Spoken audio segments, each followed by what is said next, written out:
Hi guys, hindi pa ba alam natin dito kay Pupo kung paano mag-send ng gift sa naka-live? At yung may kulay green, pindutin na nga po naka-party.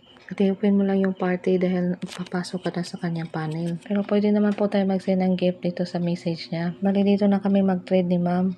At mag-send ako sa kanya ng gift at mag-send din siya sa akin. Ganyan po ang pag-trade ng coins. Pero ang ipakita ko sa inyo ngayon ay kung paano tayo mag-send ng gift sa naka-live. Pwede din naman tayo hindi pa makaupo dito sa crown. Makasend pa rin naman tayo ng gift sa kanya. At yung may araw na green, pindutin na nga po natin yan para makikita natin. Dito na nga po natin makikita ang gift. At ito nga pala yung coins ko na 3,830. Bali ito ang isend ko sa kanya. Ito naman sa gift, makapili kayo kung magkano yung isend nyo. Yun may mga halaga po yung mga flowers, leaves, 3,000. At yan nga ang pinili ko, 3,000 dahil at pindutin lang nga po natin yung send kung gusto nyo nang mag-send. At kung napindot na yung lips, dahil 3,000 siya, pwede siya sa akin 3,000.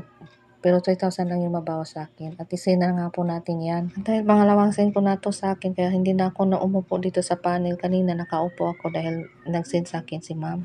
At ayan na nga po, nakita nyo na nag-send na ako ng keys at ayan, nabawas na yung coins ko. At kung nagtaka kayo na hindi makikita yung coins yan dito sa ibabaw, dahil nag-loading pa nga po yan, mamaya pa yan makikita. At nakita naman po natin na 830 na lang yung coins na natira sa akin. Dahil nandun na kay ma'am, na-send ko na siya. At yun lang ang pag-send ng gift guys. At kung nagustuhan nyo ang video na ito, paki-like, subscribe, follow for more new videos tutorial. Maraming salamat.